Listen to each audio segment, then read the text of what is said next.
Lord, you deserve to be worshipped and to be praised, God. Jesus, Jesus, you are everything we need. Holy Spirit, I pray those who came here today looking for peace, looking for love, looking for hope, looking for wisdom, looking for strength, will be met through you, Holy Spirit.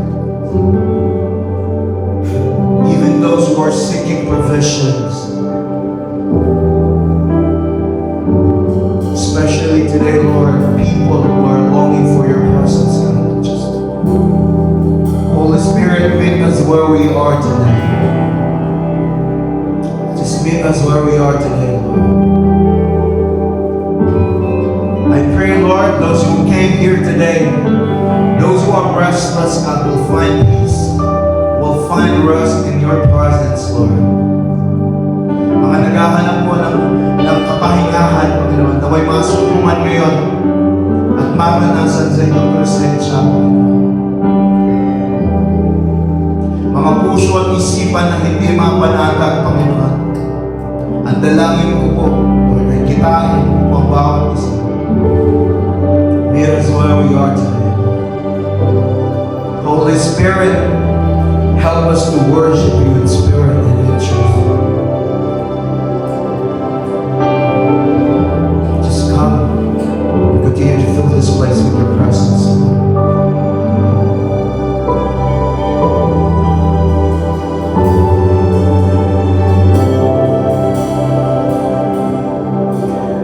There must be more than this.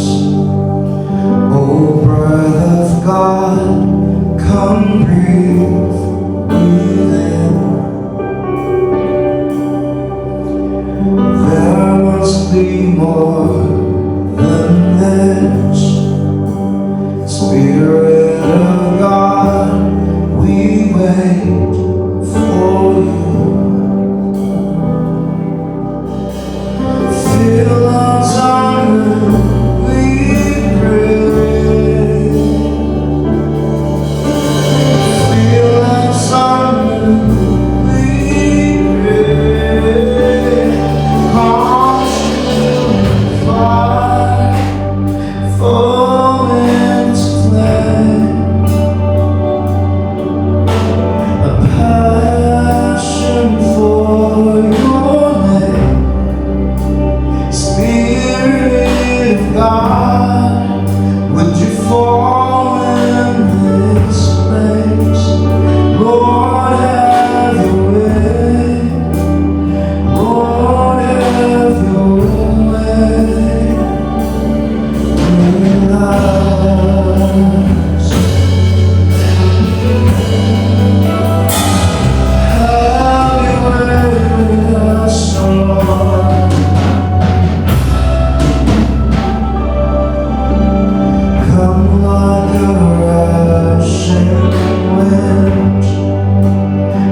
in your name, God.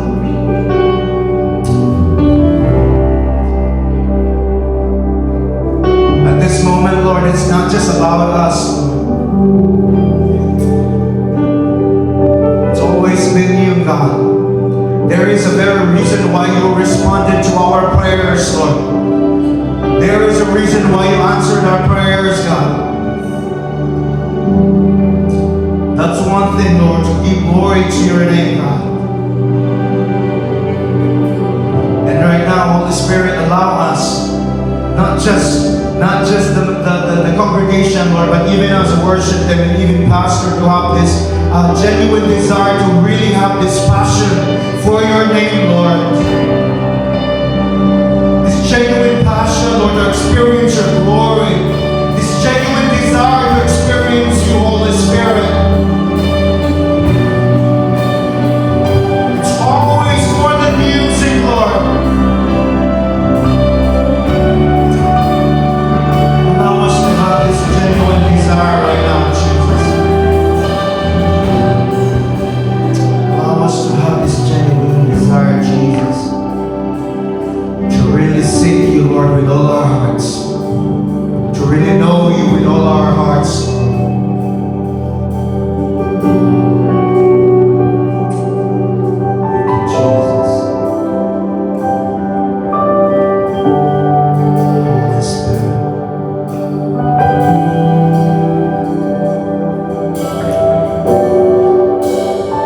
Consuming fire, fountains of flame,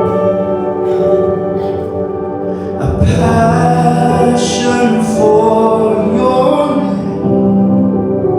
Spirit of God, would you fall in this place?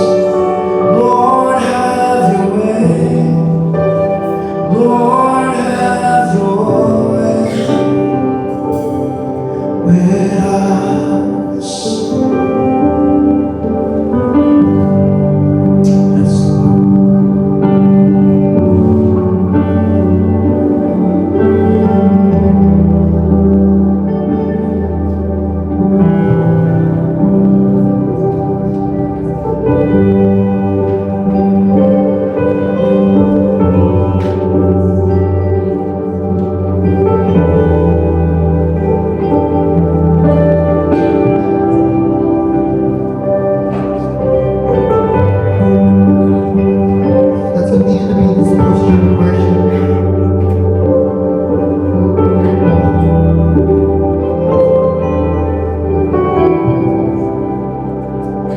Father, we delight in your presence. And we just want to lift your name in our midst right now.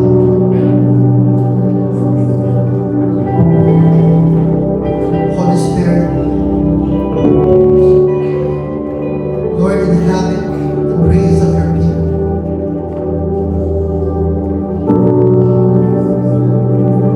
Let us be consumed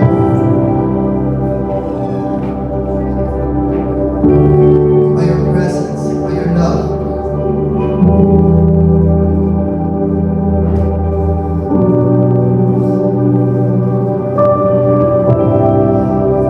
Can we sing that song one more time?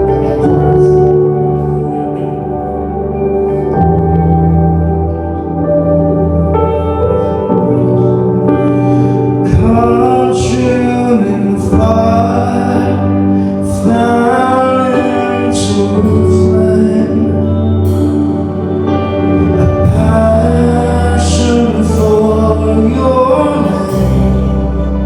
Spirit of God, would you fall in this place? Lord, have your way. Lord, have your way.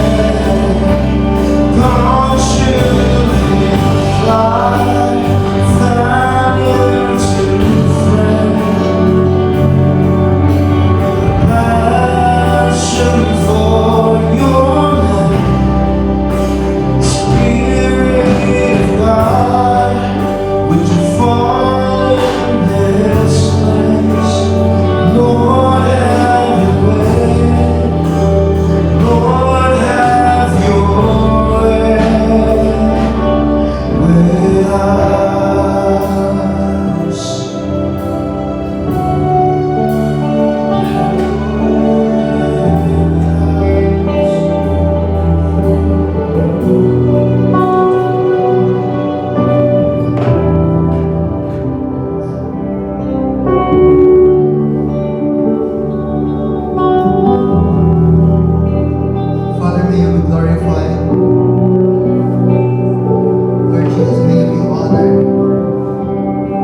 I supposed to talk about spiritual discipline, not on fasting, but spiritual discipline in general.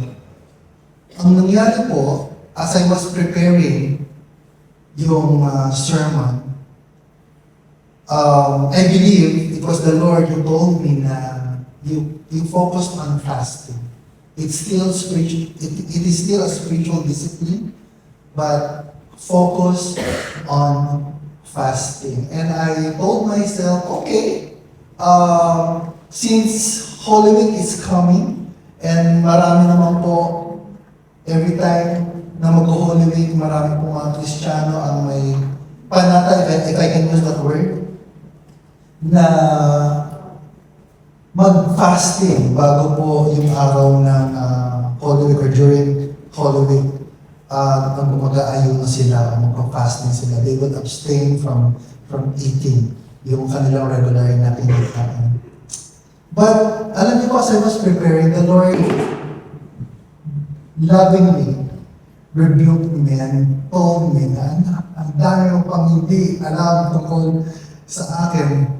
And the reason why I'm asking you to talk about fasting is not because it's Holy Week, but there's more. And I told the Lord, why? Of all topics, why fasting? Kasi honestly po hindi po ako makarelate. I believe na I don't need to fast. I believe in fasting, but sa sarili ko, I told myself that, not yet. Maybe I will fast one day, but not yet. Until the Lord spoke to me and asked me to prepare for this. And as I was preparing, kaya pala. So, and I confess that I attempted, to fast at least one day, yung mga nakarang araw. At hindi po ako nagtagumpay. And that revealed my heart. Naiyak po ako. Sabi ko, Lord, isang araw lang. At hindi ko pa maibigay sa'yo talaga yung oras na yun. So I was like, crying inside my heart. So ang daming naapektuhan because of that revelation sa akin ni Lord. Ang dami pong mga bagay na napabayaan ko. So, but hopefully, I would be able to give justice. And Lord, help me. Please pray for me as I preach. And share this message. Sinasabi ko sa Lord, habang ginagawa ko ito, Lord, hanggang ngayon, I'm still parang mixed emotions. So, excited ako i-preach, pero natatakot ako i-preach. Parang gano'n. Kasi parang, baka hindi ko mabigyan ng justice yung message ng Panginoon. But anyway, wala naman excuse na. So, kailangan ko talagang gawin to. So, let me just get my things. So, in preparation po for Holy Week, katulad po nung una kong plano, we will talk about fasting. So, hindi po feasting, kundi fasting. So, ginawa ko po kasi, after ko, hindi ako kumain ng breakfast, hindi ako kumain ng lunch, pero grabe, binawi ko lahat ng dinner. Talaga kumain ako ng marami. Talaga parang sinampal ko yung sarili ko after that. And I was asking the Lord for forgiveness. Anyway, I pray po, my prayer really as your pastor, that after this, we will not just be known to be a praying church. Kasi we're starting to do that. Mamaya po, we'll have our corporate prayer. Small starts po. Kung doon sa mga spiritual disciplines na gusto nating makasanayan dito sa Angeles Central City Church and as children of God. So, I pray na we will not just be known to be a praying church, but a church that fasts regularly. convinced po. I am convinced that sa akin po muna, I need to start fasting as soon as possible. And why? We will hear from the Lord. So, fasting po, or abstinence from food, is not just a Christian discipline. Ito po yung mahirap dito eh. It's not just a Christian discipline. Other religion, yung mga hindi naniniwala kay Jesus Christ bilang Lord, yung mga hindi non-Christians, gusto ko sabihin, they also fast. So it's not just a Christian discipline, but it's a spiritual discipline for everyone. But today, dahil po maraming categories yan, I'll share on the kind of fasting we Christians do. Yung ginagawa lang po muna natin, focus po muna doon. Nakakatawa po kasi when I posted na I will be preaching on fasting, ang dami nagpapadala sa akin ng message about fasting. No? So, yung iba video, yung iba message, so binabasa ko, pinakikinggan ko. And to sum it all, yung in general, lahat po sinasabi nila almost pare-pareho. But God's revelation sa atin, dito sa church na to, I thought was, may konting touch of what I've heard, pero there's more nang sinasabi sa atin ng Panginoon. So, yun yung natatakot ako, sana hindi maghalo yung aking general understanding about fasting at yung sinasabi sa akin ng Holy Spirit na i-share dito. But anyway, let's talk about, let's answer this question first. What is biblical fasting? So sabi po dyan, biblical fasting is the voluntary abstinence from food or other comforts. Okay? So meron open and close parenthesis po dyan. I'll explain later. So for a set period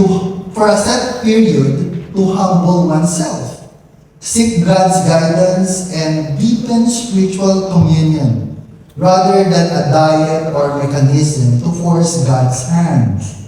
It is a spiritual discipline, pairing prayer with physical sacrifice to focus on God, express repentance, and gain spiritual insight. So yan po yung definition ng biblical fasting. So fasting daw po is voluntary. Kusang loob. No? Dapat, pag nagpapasa lang po tayo, kailangan ginusto natin. Willing tayong gawin ito. So, hindi dahil magpapas ka, hindi dahil nagda-diet ka kasi gusto mo pumayat. So, hindi po yung dapat ang maging dahilan. Hindi rin po dahil wala tayong pambili ng pagkain. No? So, wala akong pambili ng lunch ngayon, wala akong pambili ng dinner mamaya, so magpa-fasting na lang ako. So, ginawan din namin at excuse yung ating kawalan ng pagbili o pagkain to say na nag-fast tayo. So, hindi rin po dahil mag-Holy Week na, katulad na sinasabi ko kanina. No? Hindi tayo nag-fast kasi nakaugalian ko na every time mag-Holy Week, I need to fast. Of course, I'm not saying na hindi yung tama. I'm saying is that hindi yung may mas maganda po sana tayong dahilan why we need to do fasting on a Holy Week. So hindi din dahil sinabi ni Pastor na mag-fast and pray in church. No, kasi mamaya, if I will encourage everyone, come on church, let us pray and fast together. So, okay. So kailangan makipag-cooperate ako, no? Kasi member ako ng Annalee Central City Church. So, then magpa-fast ka kasi sinabi ko. No, we will do that voluntary. Yan yung una nating gustong matutunan. It is a voluntary, kusang loob, at ginusto natin, kaya natin gagawin. At pag nag-fast ka, dapat daw, no, not dapat daw, dapat alam mo ang dahilan. We know the reason kung bakit tayo magpa-fast. So, either we are seeking God's guidance or counsel, we want to humble ourselves before the Lord, before God, or gusto natin magkaroon ng spiritual insight, or just want to express repentance, pagsisisi, o pagsasabi sa Panginoon na, Lord, pinagsisisihan ko o gusto kong baguhin itong area ng buhay ko na ito para sa iyo. And we fast to express that. Okay? So, marami pong dahilan. So, in general, at least alam natin why we fast. Okay? Bakit tayo magpa-fast. Okay, the Greek word for fasting is the word nesteoio. Okay? So, ang ibig kong sabihin yan, abstain from eating or to have an empty stomach. Okay? So, when you fast, kailangan daw po, hindi ka kakain, you abstain from that, eating food, tapos kailangan daw po tanggalin mo yung laman ng sikmura mo. Okay? So, kanina po, why am I highlighting that? Kasi kanina sabi natin doon sa definition, hindi ka pa ba? Yes. So, sabi ka close and open parenthesis, open and close parenthesis, or other comforts. Okay? Kasi other comforts means, yung gusto ngayon ng social media, so sabi yung fast sa social media, you fast dun sa mga panonood ng Netflix, no? Tama ba Netflix? Yeah, Netflix, kung mahilig ka manood ng movie, at yung movie na yun, o yung time na yun, inaagaw yung oras mo sa Panginoon, you abstain from that, or you try not to watch movies at least at a certain period of time. So ito po yung sinasabi natin na or other comforts. Okay? But the word fasting itself doesn't include that. Okay? Para lang po alam po ninyo. Fasting simply means abstain from eating or to have an empty stomach. Okay? But of course, during that time ng Bible ni Jesus Christ, during the ancient time, wala naman tayong social media, no? Kaya talaga focus tayo dun sa abstaining from food. Pero alam niyo po ba kung ano yung mga types ng fast? Okay? There are types of fasting or fast. Ano po yung mga alam niyo? Daniel fast? Okay. Ano ba po? Sopas? Kaya ba? Pwede ba yan, sopas? O kaya breakfast? Bigla nag-joke. After sumagot si Ate Gail ng seryoso, bigla ako nag-joke ng sopas tsaka breakfast. Anyway, yeah, that's one of the biblical fast na very popular in Daniel fast. Pero in general po, sabi po dyan, yung types of fast po ay pwede natin sabihin normal fast, that is abstaining from solid food but drinking liquids. Okay? So, walang solid food pero meron kang tubig or juice or any liquid po. Okay? So, meron din yung tawag na partial fast, that is abstaining from specific foods or kasi yun yung sinasabi ni Ate Gail, no? Na the Daniel fast. So, si Daniel yung time na yun, sabi niya, hindi ako kaya ng karne. Kaya na ako ng prutas, tsaka vegetables. Okay? So, nag-abstain sila doon sa mga masasarap na inaalok sa kanila ng hari. And the other one is absolute fast. Itong absolute fast, ito naman po yung no food or water. Okay? So, pwede pala yun, no? Walang solid, walang liquid. Pero ang sabi po dyan, short periods lang yan. Later, I'll explain kung bakit short periods lang. At meron po tinatawag na soul fasting. So dito po papasok yung bagong definition ng fasting in our generation. Yung choosing to give up technology, social media, or any form of entertainment to focus more on God. Okay? So ito po yung other comforts na tinatawag. Pero ulit, para sa ating part ng study natin, fasting means abstaining from food. At ito pong mga additionals na to, these are good things sa panahon na yun. But fasting itself talks about abstaining from food. Okay? So by the way, alam niyo po ba na although fasting is biblical, okay, it should be done with utmost preparation and care. Kailangan po pinaghahandaan. Nung hindi yung naisip ko na mapapasta ako bukas, katulad ng ginawa ko ng araw-araw, So, talagang you will fail. No, kasi hindi sanay yung katawan mo na hindi nag-take ng food. Kung sanay ka na nag-midnight snack ka pa sa gabi, tapos bigla kang magpapas, most likely, kung hindi ka nakafocus, you will fail. So, if you want to be serious with fasting, kailangan mag-prepare tayo. Okay? At ang sabi ko sa medical facts, a healthy person can generally survive without food for 1 to 2 months or 30 to 60 days. Pero, dapat meron silang adequate water intake. Okay? So, now, survival time, yung kung gaano siya makakatagal, depends on yung kanyang katawan. Meron ba siyang enough fat storage, hydrated ba siya, tapos yung paligid ba, kung mainit talaga yung lugar, ang hirap nun, no? So, kailangan, or kung malamig, so depende. Kumakala siya ng 30 to 60 days. Pero, if you will fast without both food and water, sabi po dyan, survival is limited to about 1 week.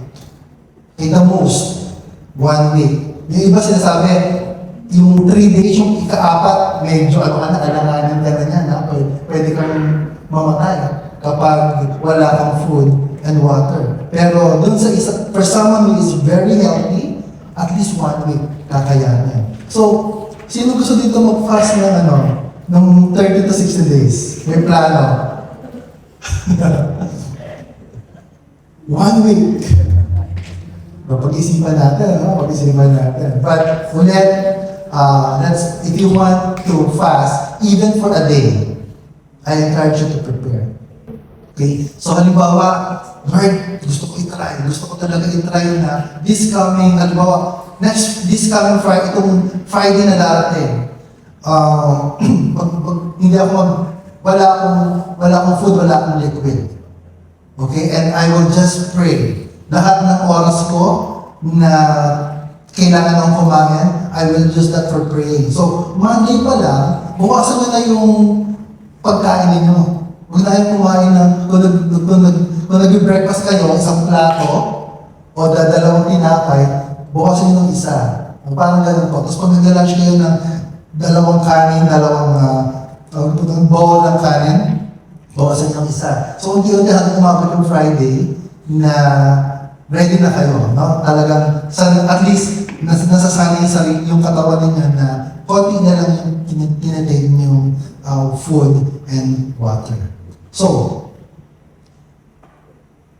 I'll share 3 truths, no? 3 katotohanan, and I believe this is what the Lord shared sa akin about fasting na sana makatulong po sa atin.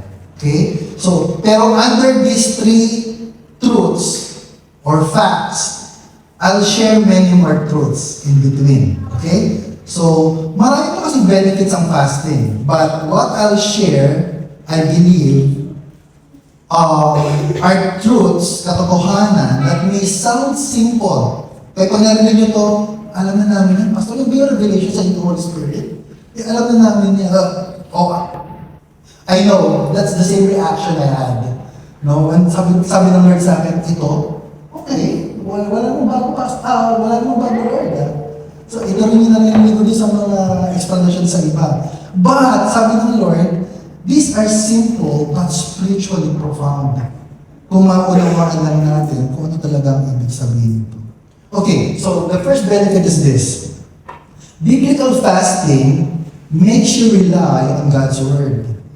Okay, so, ano yun na kung kinakailangan isulat, kung kailangan yung picturean, yung screen, for you to remember, do that. Biblical fasting makes you rely on God's Word. Wow, Pastor, kailangan ba mag-fast para mag-rely lang sa God's Word? Kasi, kahit hindi ako mag-fast, definitely as a Christian, mag-rely talaga ako sa Word of God. No? So, marami din yung tumatakbo sa isipan ninyo. Pero, let's go through this, okay? Samahan niyo po ako. Let's journey together as we learn more about fasting. And I believe that there's no other person that best demonstrated this fasting than our Lord and Savior Jesus Christ. Amen? So, wala nang ibang pa pwedeng ang hihigit pa sa demonstration na ginawa ng Panginoong Jesucristo when He fasted in Matthew 4. So, after Jesus was baptized and before He started His ministry, sabi po, alam po natin na He was led up by the Holy Spirit to the wilderness to be tempted by who? By Satan. Si Satan mismo, no? Hindi lang yung mga alipores, kundi si Satan mismo ang naka-assign para i-tempt si Jesus Christ. So, let's read Matthew 4. Unti-untiin po natin, we'll talk about the Lord's temptation sa wilderness, but himay-himayin po natin. Yung una po, sa Matthew 4, 1 to 2, sabi po dyan, then Jesus was led up by the Spirit into the wilderness to be tempted by the devil. And after fasting 40 days and 40 nights, ano na nangyari kay Jesus? He was hungry. Siyempre, no? Iniisip kasi natin si Jesus yan. No, hindi yan. Kaya-kaya niya yan kasi si Lord yan. No. Si Jesus was at that time human being, man, like us. So nagugutom siya, nauuhaw siya. So after fasting for 40 days and 40 nights, he was hungry. Ngayon, meron po akong, kasi when I read this at hindi ko ito inaaral, I thought na Jesus fasted without food and water. Pero kanina nalaman natin na hindi pala pwede yun. Hindi pala pwede without water kasi ang pwede lang itagal ng isang tao, the most, na walang tubig o walang liquid, ay 1 week. But Jesus, 40 days, 40 nights. So probably, may tubig. Pero sandali lang, nasa wilderness si Jesus eh. May tubig doon? Well, I did my research and it happened na doon sa wilderness kung saan siya dinala ni Holy Spirit, there was a river doon sa lugar. And the scholars believe na si Jesus nag-fast siya sa food, but not sa tubig. Okay? For him to last 40 days, 40 nights, kailangan niya ng water. So, meron siyang tubig. Okay, so dun sa gusto mag-fast ng 40 days, 40 nights, kailangan meron po tayong water. Okay?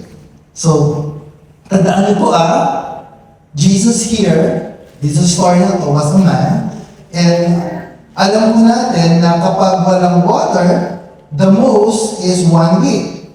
Pero, hindi po yun ang importante.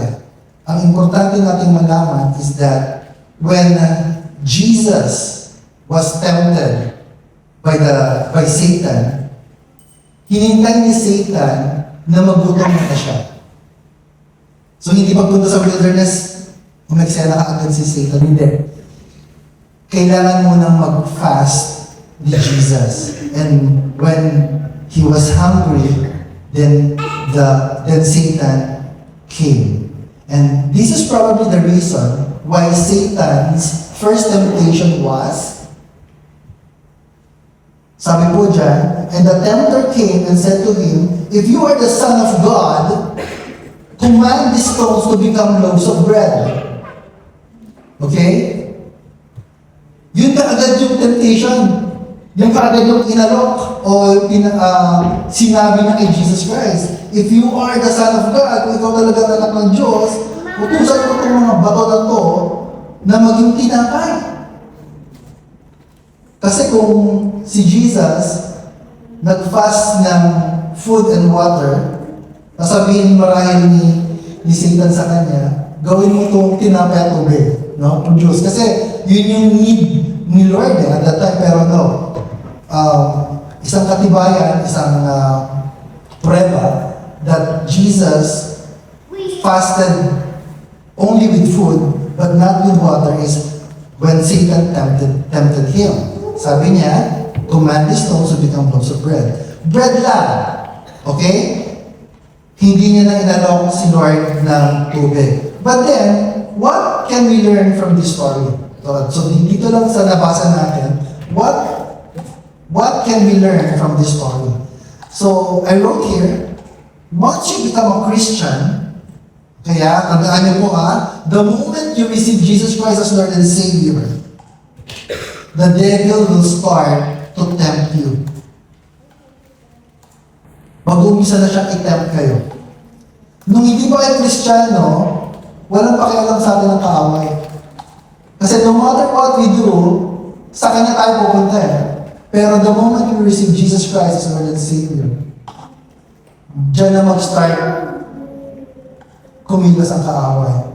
And likewise, alam ni Satan na mag-start na mag-minister si Jesus Christ.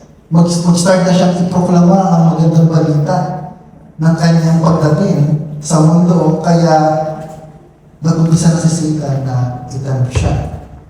Pero for Jesus to succeed, He showed us an example, and that is He fasted. So, as Christians, for us to overcome temptations, kailangan natin mag-fast. Okay, so that's one. Okay? Number two, the devil will tempt you at your weakest point. Yeah, so ito yung mga nakatunan natin dito. Kasi alam ni Satan na wala pang kinakain na solid food si Jesus. So yung una niyang offer sa kanya, turn this into loaves of bread. So likewise sa atin po, the devil will tempt us at our weakest point. Kung ano yung mahina tayo.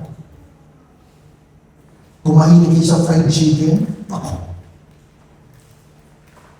habang nagpa-fast kayo, dadaan kayo sa mga lugar na makasarap yung fried chicken. So, tingnan natin kung kaya natin yung resist. But anyway, that's very, very, that's the least na kung pwedeng ibigay sa atin ng kaaway. But of course, alam natin na we have our favorite sins. Yung mga sikreto na tayo lang at ang Panginoon na nakakaalam. And the devil or the enemy will attempt to tempt us dun sa mga bagay na yun. So, kailangan natin mag-fasting for us to overcome that. Okay. The devil will tempt you to feed your flesh. The devil will make you do something para i-regret mo yung fasting na ginawa mo. Like what happened to me. After kong subukan, I failed at the last hour. So nagkaroon ako ng parang, bakit? And of course, as pastor, as a child of God, I know na maintindihan ni Lord. Pero that's my commitment kasi sana. And once, the moment I failed, ayan na si Satan. Kita mo na, hindi mo naman pala kaya. So meron na kaagad condemnation. So kaya nga sabi ni Jesus sa Bible, huwag kang manganako sa Panginoon. Yung yes mo, yes. Yung no mo, no. So huwag mo sasabihin na, Lord, I'm going to fast today. At pag magtatagumpay ako. So don't even say that. Just do your best. And God knows your heart. Anyway, one of the things na nakita ko rin dito, na makikita natin, kahit na the devil or Satan or the devil, yung kaaway, will attempt to tempt us para mag-fail tayo, one thing na itinuturo sa atin ng story na to, and we'll hear that later, the devil has no power over the Word of God. Okay, so tandaan niyo po yun, The devil has no power over the Word of God. And look at this. But he answered, and I'm sure makukuha niyo ito kaagad, it is written, nakasulat, that's the Word of God, man shall not live by bread alone, but by every word that comes from the mouth of God. So, Jesus, after siya contempt, nagbibigay siya ng word sinasabi na kay Satan kung ano yung word ni Lord. At yun yung pinangahawakan niya. Yun yung gagawin niya. So, he will not, hindi siya magpapatalo kay Satan, but for him to overcome, he will use the word of God.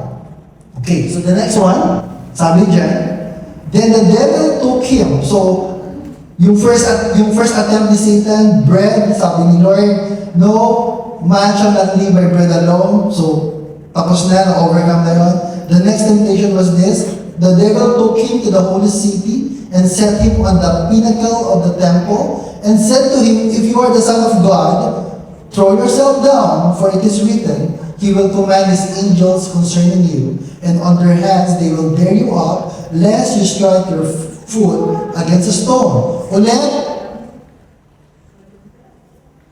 the enemy, Satan, attempted to tempt Jesus, and the Lord said, again, it is written, you shall not put the Lord your God to the test. Nakuha niyo na? So every time the enemy will tempt us, ang kailangan lang natin gawin, i-quote o sabihin kay sa enemy kung ano yung sinasabi ng word ng Panginoon. Kung ano yung gusto ng Lord, hindi yung gusto ng kaaway. Kung ano yung gusto ng Lord, hindi yung gusto natin. Yun lang ang kailangan natin gawin. And for us to be able to do that, kailangan alam natin yung word ng Lord.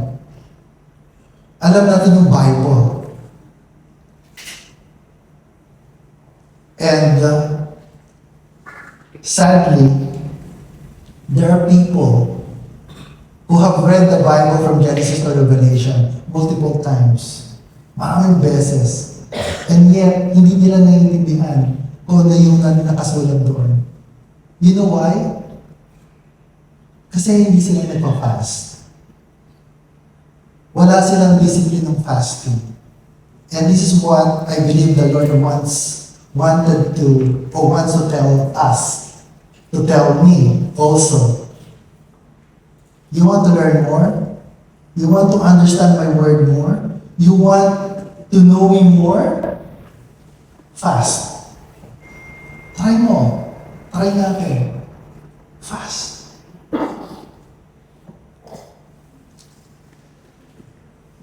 The only power that the devil has over you or over us is the power that we give him.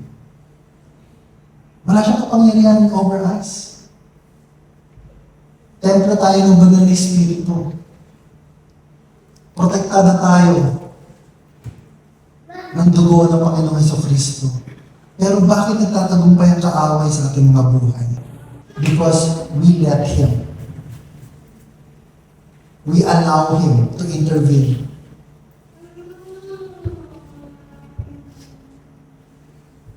We give Him the power. You give Him the power when you give in to the temptation. Pag bumigay ka na sa temptation, binibigyan mo siya ng karapatang makialam.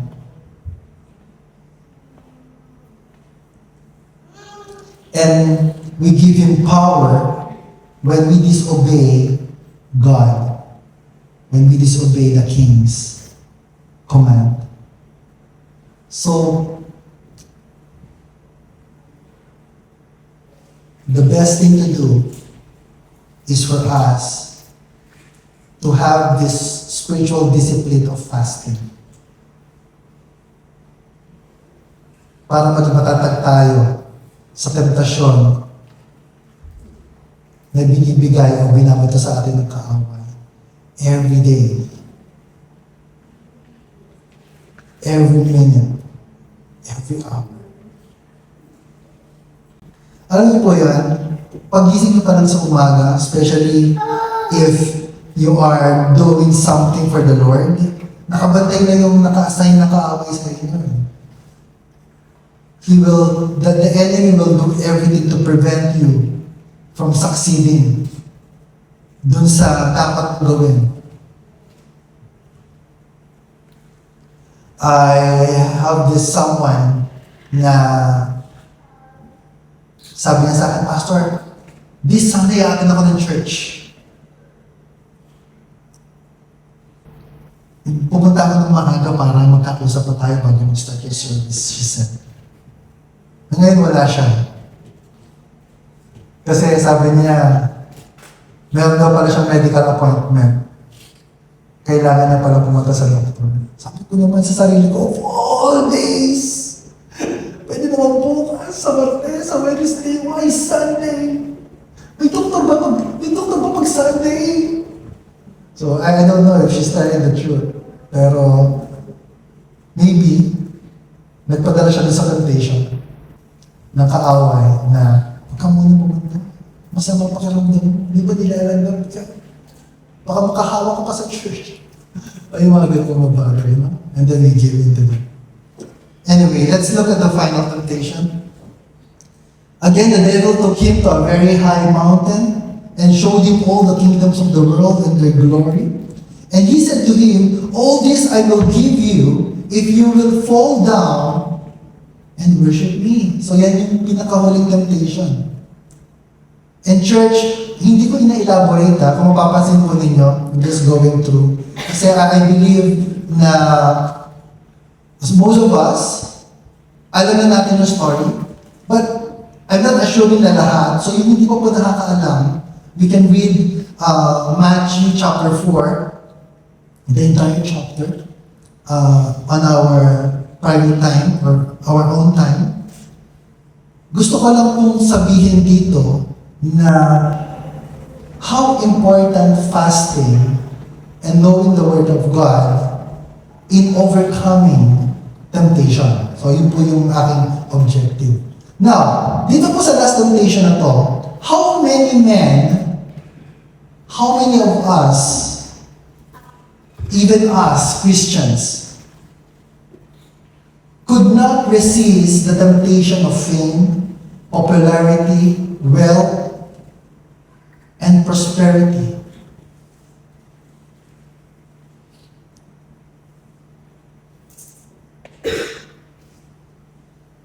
Sino po? Once na inalo ka na ng posisyon, once na inalo ka na ng kayamanan, dito ka na lang. Malaki sweldo rito. Ito na lang ang gawin mo, bahala sa'yo. Gagawin kitang boss. Walang masama. Pero if that position or that possession, you will end up worshiping, may problema po tayo. And kadalasan, kapag dumating ang isang offer na malaki, meron yung malaking responsibility rin. And most of the time, if that is not from the Lord, we will end up worshiping yung bagay na yon kaysa sa Panginoon. Pastor, dito sa example na to, sabi ni Satan, worship me. Sabi niya kay Jesus, of course, the Lord will not worship him. The Lord knows. Okay? So, ako rin, hindi ko naman sasambahin si Satan. No one in his right mind will worship Satan because we know who he is. So, sambahin mo yung Diablo. Siyempre hindi. Di ba? So, pero, totoo ba? Totoo ba?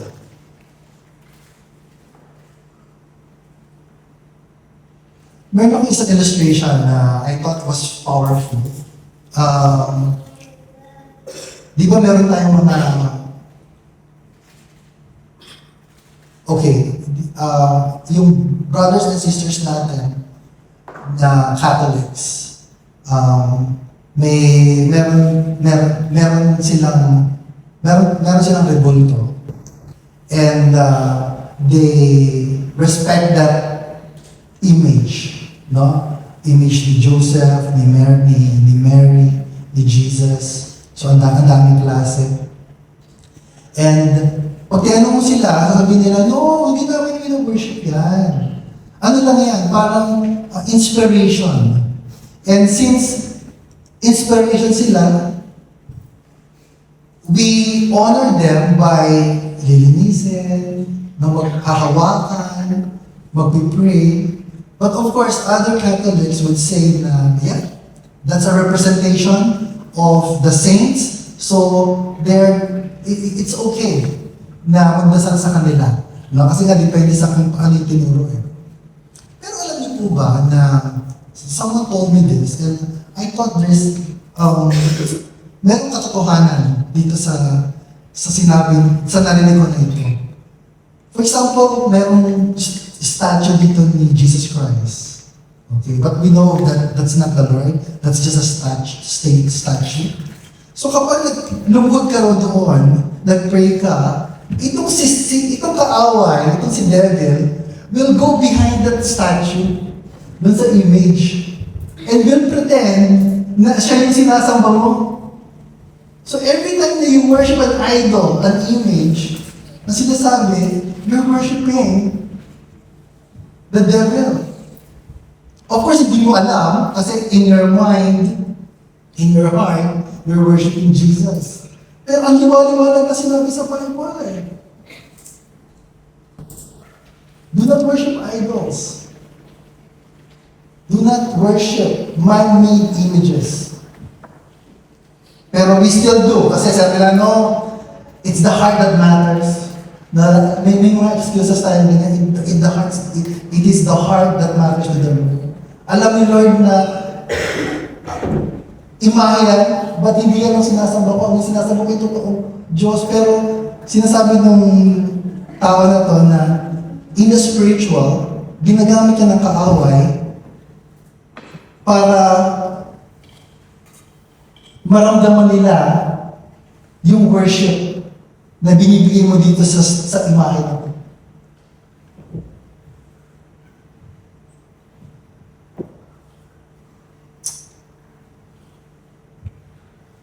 Sa mga mag-asawa naman. And this really hit me big time nung nasa Singapore pa ako. Someone testified na nagkaroon siya ng mistress, no? Bukod dun sa asawa niya, nagkaroon siya ng isa pa. And then, nagkaroon sila ng physical contact. And there was this testimony na kapag nagkaroon ka pa ng physical contact na hindi mo asawa, you're having that contact with the enemy spiritually.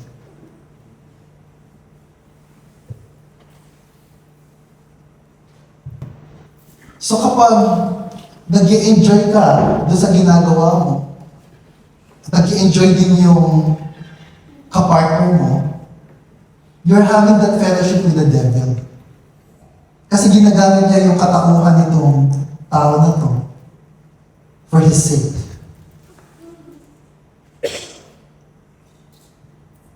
Noong una, sabi ko, that's kind of parang ang bigat, no? Mabigat yun. Siguro hindi naman totoo. Kasi there's always this grace and favor from the Lord. Pero,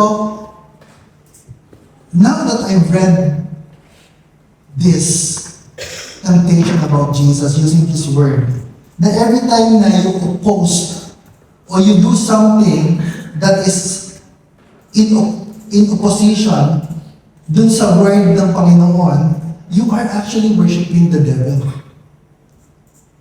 Kaya yung sinabi dito ni Satan, all this I will give you if you will fall down and worship me.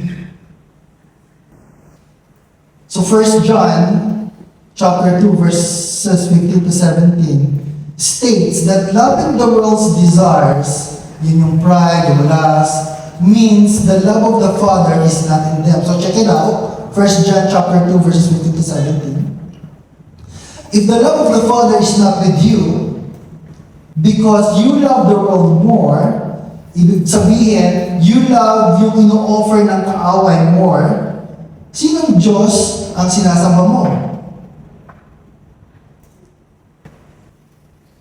If you continually disobey God's command, His word, sinong Diyos mo? Sinong hari ng buhay mo? So that's the question.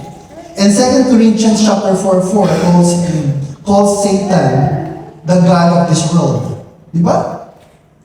Siya ang Diyos ng mundong ito. So anything that has to do with this world, and you engage with that, it means that you are worshiping Satan. You're worshiping the enemy instead of God, na dapat yun yung hari natin. So hindi natin kailangan maging satanista para sabihin sumasamba tayo sa demonyo.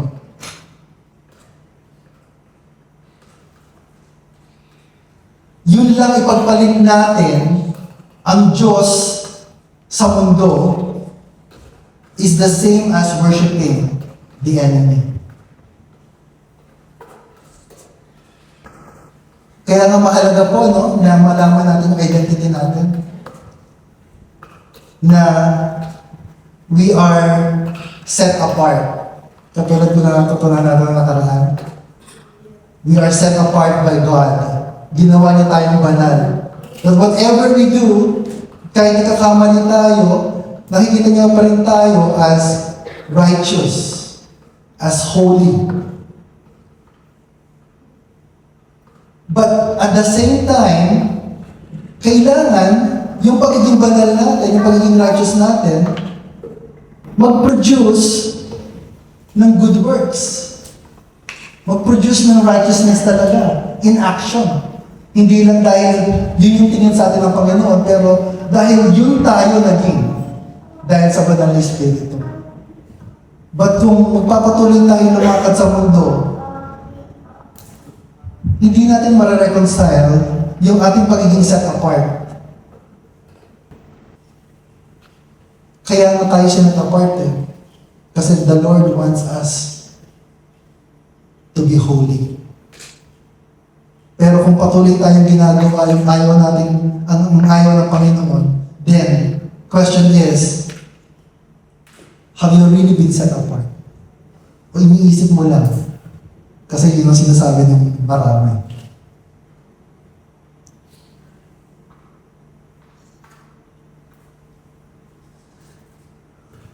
So napakahalaga po nang intindihan natin ito. That we need to fast. Kailangan natin mag-fasting in order for us to understand the power of God's Word sa buhay natin. We need to fast because we need to rely on the Word of God. We need to rely on the Word. Sino po yung Word? Jesus. Yeah.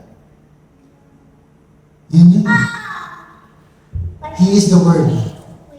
When the Lord said, di ba sinasabi ni Satan, if you are the Son of God, if you are the Son of God, gawin mo ito. If you are the Son of God, gawin mo ito. If you are the Son of God, gawin mo ito. And Jesus replied, it is written. It is written. It is written. The same as saying na, ako ang anak ng Diyos, kaya ito ang gagawin. Ako ang anak ng Diyos, kaya ito ang dapat gawin. Jesus is the Word. So when we fast, the more we understand the Word, and when we rely on the Word, we become victorious. So kailangan po natin mag-fast for us to overcome. Okay? Number 2, Biblical fasting unlocks supernatural power.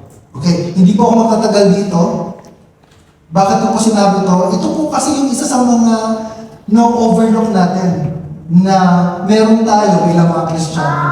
Alam niyo po ba na si Holy Spirit na nasa atin, He gave us gifts. He gave us this power, di ba? Sabi sa Acts, when the Holy Spirit comes on you, you will receive power.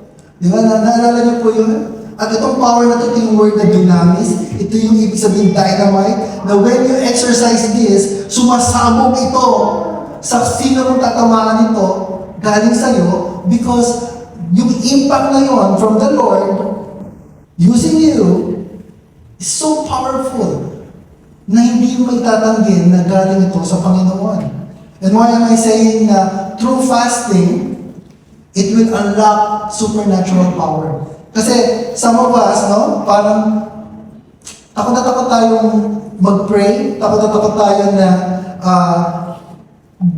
mag-minister sa kapwa natin, sa ibang tao. Kasi sinasabi natin, hindi ko kaya, hindi pa ako ganyan kalalim sa pananampalataya. Well, if you want to deepen your faith with the Lord, fast. Mag-fast tayo. If we want to unlock, have this courage to pray and see result, be fast. Bakit ka mo? Look at this. From chapter 4, Matthew 4, temptation ni Jesus, dun sa pinakadulo, Matthew 20, not dulo, pero verse 23. Matthew said that Jesus went to Galilee. At ito pa yung kwento niya. He went throughout all Galilee, teaching in their synagogues, and proclaiming the gospel of the kingdom, and healing every disease and every affliction among the people. No, every. Kada. Hindi niya pinipili, eto, laglag lang to, kaya ko to. Ay, ito masakit yung kamay o may pilay, kaya ko to. Yung may cancer, sige, mamaya na. O yung may tinataningan yung buhay, okay, si Lord ang bahala sa'yo. No.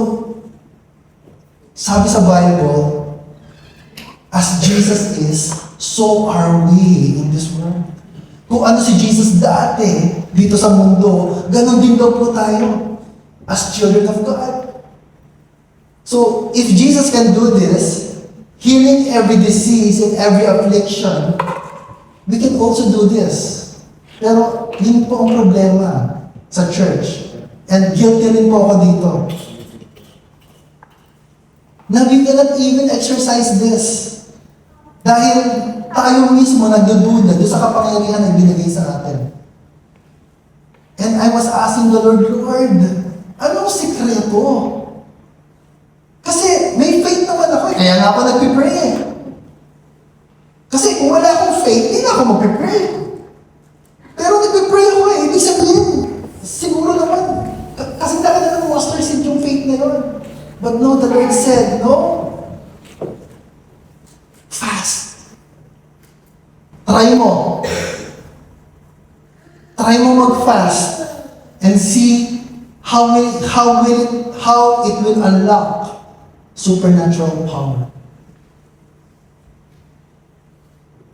Merong verse sa Matthew na hindi ko isinama. That's in verse 21. It talks about this man telling Jesus na bakit yung mga disciples mo hindi kayang pagalingin itong anak ko, no? Who was demon-possessed. Okay, and then sabi niya sa verse 21 of that book sa Matthew, sabi ni Jesus, this one can only be done through prayer and fasting. So kung maalala niyo po yan, no? Prayer and fasting. Pero alam niyo po ba na yung verse na yon, hindi po siya makikita sa lahat ng sa lahat ng version ng Bible. Meron lang po mga versions na meron nun, pero the other versions wala. Kasi po, ang sabi ng mga scholars, hindi daw, wala daw po yun doon sa original na sulat. So, yung iba lang po, nilagay yun, so to match yung istorya sa Mark. Okay, so, hindi ko yun binanggit kanina, so I thought that was one powerful verse, pero just to let you know, even if sinabi ng mga scholars na hindi yan kasama sa original na text, kaya hindi nila translate sa English. I still believe that fasting unlocks supernatural power. Susubukan po natin. Hindi natin malalaman ang kagaya natin sinusubukan. So I'll try it po. No? Pray. Let's pray for each other na magtagumpay po tayo dun sa ating, if ever na we will choose to fast. Okay, so when we fast, we become more effective in sharing the love of God and demonstrating power from the Holy Spirit. So hindi lang po tungkol sa power, tungkol din ito sa ating effectiveness to share the Word of God. Okay, so, but look at this final point. I thought this will be very interesting. Hinuli ko po talaga to. Biblical fasting reveals the heart of God. This is the last point. When we fast, we see the heart of God. Nakikita natin. Spiritually, nakikita natin yung puso ng Panginoon. Naririnig natin yung tibok ng kanyang puso. Only when we fast.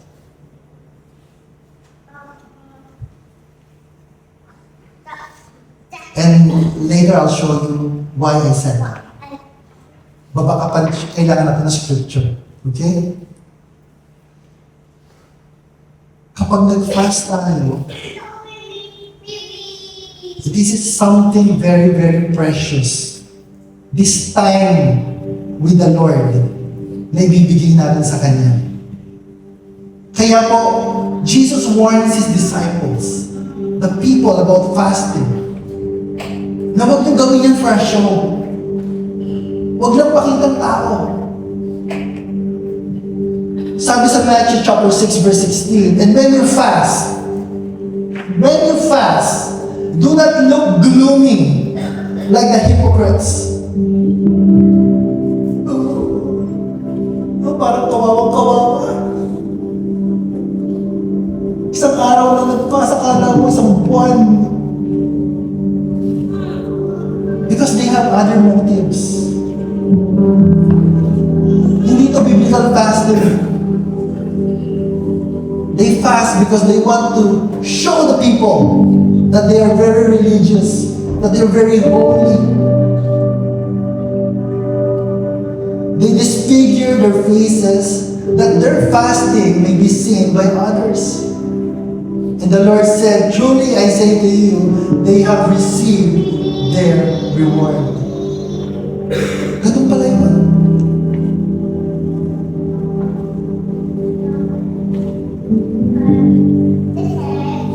This tells me something. And now I'm having second thoughts. No? Pag tinanong ko, Pastor, nagpa-fast ka ba? So the Lord, sasabihin ko ba yes? O sasabihin ko no. Pero pag sinabi ko no, magsisinungaling ako, nagpa-fast ako talaga. So I just want to tell you people that there's a difference. If you're really fasting and someone asks you, tell the truth. Yes, I'm fasting, but look as if you're not. Pero Pastor, nagpa-fast ka? Oo. Ano nga ang hirap-hirap na sumasabit yung ulo.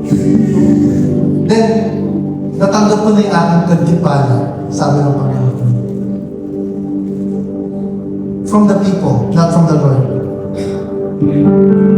But when you fast, Jesus said, anoint your head and wash your face, that your fasting may not be seen by others, but by your Father who is in secret. And your Father who sees in secret will reward you. I don't know with you, church, but I rather receive my reward from the Lord kesa naman sa isipin ng mga tao na, wow, ibang klase si Pastor, very religious. And that's it. Kaya mahusay ng pastor yan kasi grabe pala na nagpa-fast. Kita may tsura, oh. After nito, lulutuan ko yan ng ano yung binigay mo sa pastor Ron, yung nakaralan. Lutuan ko yan ng gulay.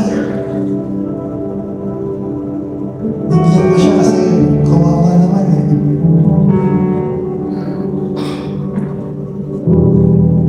There's a reward when you fast and sing. Kapag hindi natin pinagsasabi, yung tayo lang nakakalam siya ng Panginoon, meron palang reward. At alam niyo po kung ano yung reward? Alam niyo po kung ano yung reward?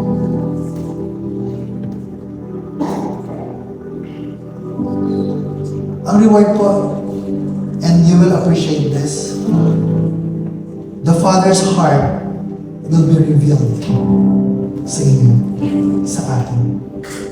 Malalaman natin kung ano yung gusto niya. Malalaman natin kung ano yung nagpapasaya sa Kanya. And as children of God, hindi ba yun ang gusto natin? Sumunod sa hari natin? Mapasaya ang hari natin? Hindi ba exciting yun? Kapag alam natin na, Lord, ganyan ba? Yan ba yung magpapasaya sa'yo? Lord, I'm going to do that for you. Kesa doon sa alam natin na magagalit siya and still, dahil mahal natin ang sarili natin kesa sa Kanya, we will just give in to the temptations ng kaaway.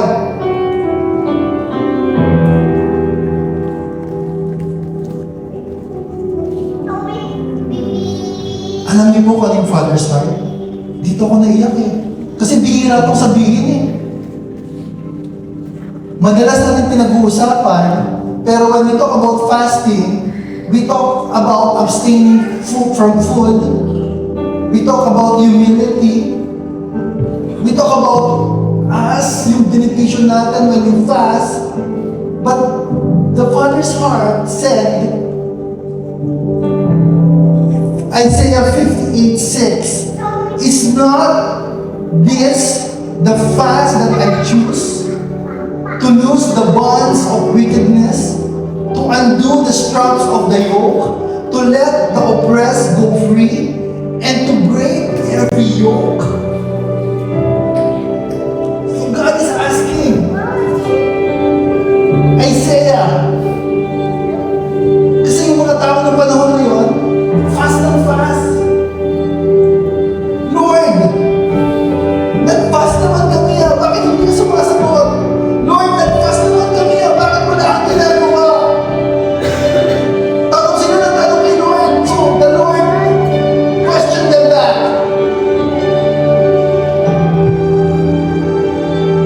Is it not to share your bread with the hungry and bring the homeless poor into your house? When you see the naked, to cover him and not to hide yourself from your own flesh?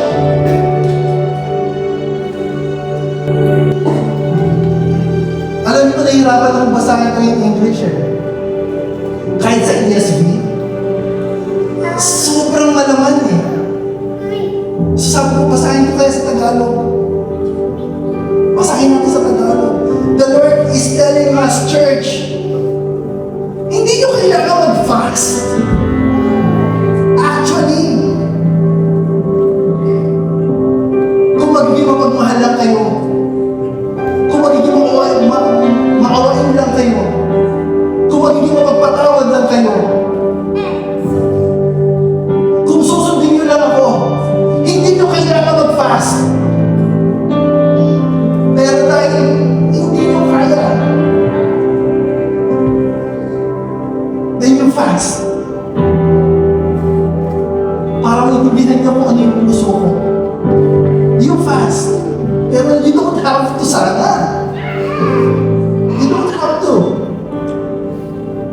hanapin ko po yung Bible sa likuran ko po Tagalog po kasi yan. I want to read it in Tagalog. Isaiah 58 and I will close with this.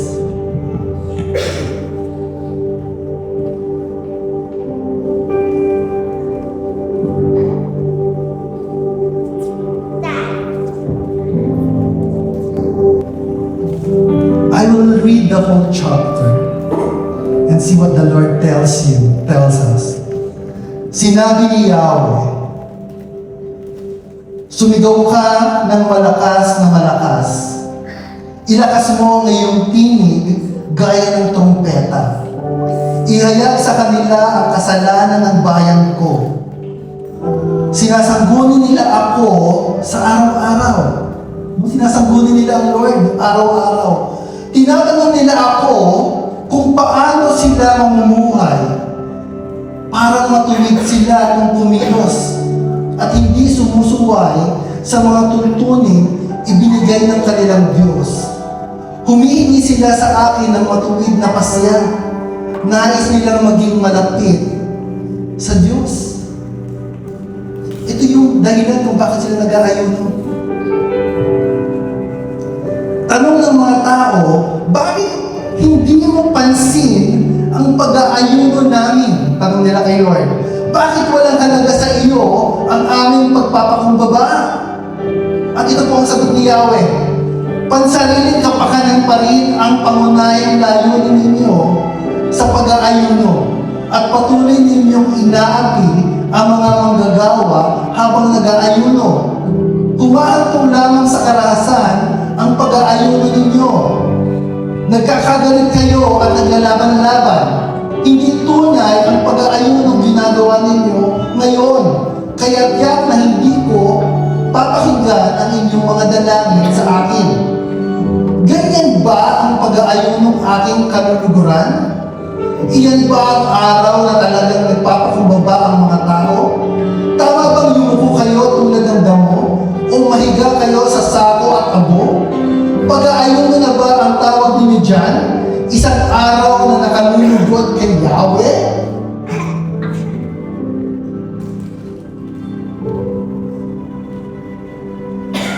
Fast kayo ng fast. Gawa naman kayo ng gawa ng kasalanan. Fast kayo ng fast. Hindi naman kayo sumusunod sa akin. Fast kayo ng fast. Pero mas mahal mo pa rin ang mga sarili ninyo. Kayo pa rin. Kayo pa rin. Tungkol pa rin ito sa inyo. In verse 6, ganito ang pag-aayuno ang gusto kong gawin ninyo, sabi ni Yahweh. Palayain ninyo ang mga di makatarungang ipinabibilanggo. Kalagin ninyo ang tanikala ng inyong mga inalipin. Palayain ninyo ang mga inaapi at baliin ang mga pamatok ng mga alipin. Pakainin ninyo ang mga nagugutom. Ang mga walang tirahan ay inyong patuloyin. Bigyan ng damit ang walang maisuot at huwag pabayaan ang mga kamag-anak ninyo. Kung magkagayon, sisikat ang liwanag sa inyo na tulad ng bukang liwayway at mabilis gagaling ang inyong mga sugat. Bubungad ang inyong katwiran at papatnubayan kayo ng kalwalhatian ni Yahweh sa lahat ng panig. Sa araw na iyon, dinig ni Yahweh ang inyong dalangin. Kapag humingi kayo ng tulong, sasabihin niya, naririto ako. Kapag itinakwil ninyo ang pang-aapi, maling pagbibintang at pagsisinungaling, kung pakainin ninyo ang mga nagugutom at tutulungan ang mga mahihirap, sisikat ang liwanag sa inyong nasa kadiliman at magliliwanag gaya ng sa katanghaliang tapat ang inyong kalungkutan. Patuloy kayong papatnubayan ni Yahweh at ibibigay ang pangangailangan sa gitna ng lupaing tigang.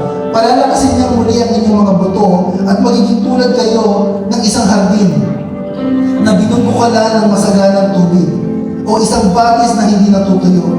Muli ninyong itatayo ang kutang gumuho at itatatag ito sa dating pundasyon. Makikilala kayo bilang tagapagtayo ng mga nawasak na pader, mga tagapagtatag ng bagong pamayanan. Sinabi pa ni Yahweh kung inyong igagalang ang takdang araw ng pamamahinga. Huwag kayong gagawa para sa pansariling kapakanan sa araw na banal. Kung papahalagahan ninyo ang araw na ito at hindi kayo maglalakbay, gagawa o mag-uusap ng tungkol sa mga bagay na walang kabuluhan, at kung magkagayon, madarama ninyo ang kagalakan sa paglilingkod sa akin. Bibigyan ko kayo ng karangalan sa harap ng buong daigdig at tatamasan ninyo ang kaligayahan habang ang naninirahan sa lupain ibinigay ko sa ninuno ninyong si Jacob. Mangyayari ito sapagkat ako si Yahweh ang nagsabi nito. Ito po ang salita ng Diyos. Salamat sa Panginoon.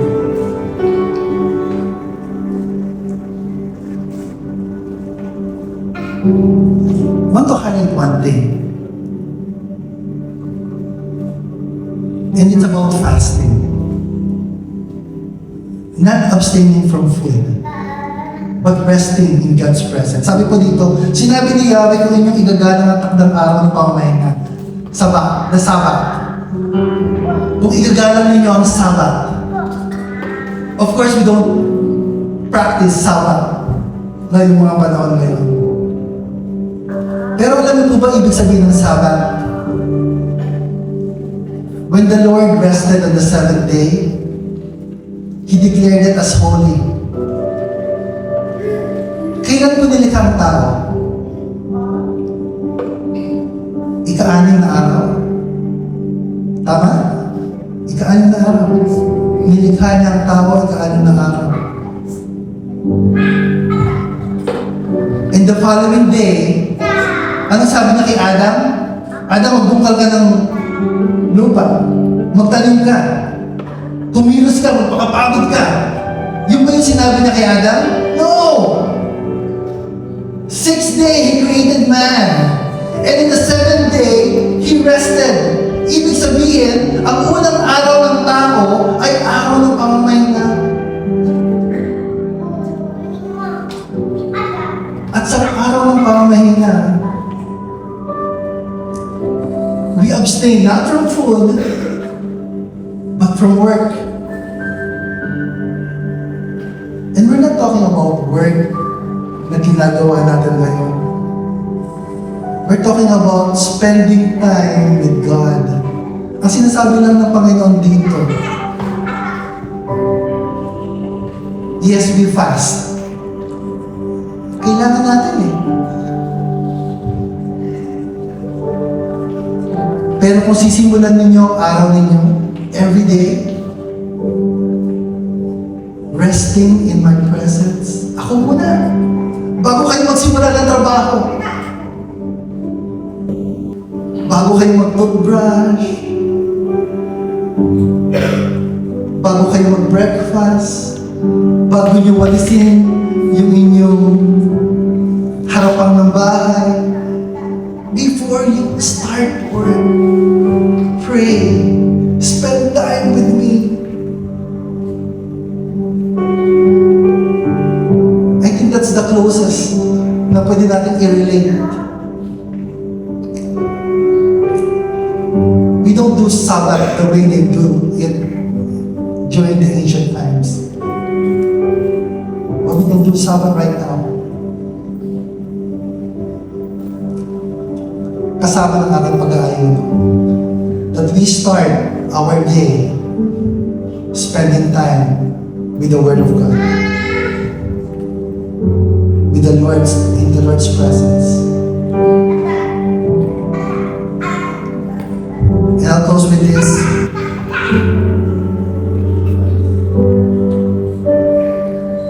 It doesn't matter whether you choose to fast 40 days, 40 nights. It doesn't matter whether you choose to fast isang linggo. Doesn't matter whether you choose to fast tatlong araw. It doesn't matter if you choose to fast just a day. But when you fast, do it for the glory of God. Do it for Him. Hindi dahil sa may kailangan tayo, but dahil we want to honor Him. Let's pray. Father, we thank You for this message, I pray, Lord, na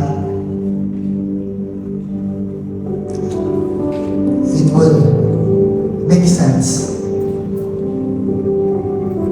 sa bawat puso na nakarinig dito ngayon. Thank you, Lord, because we know that when we fast, miraculous things happen. And most importantly, nakikilala namin kayo. Nalalaman namin kung anong gusto po ninyo. And this is what you ask of us, Lord. You don't want us to abstain from food actually. But you want us to live holy lives. Lives pleasing sa iyo.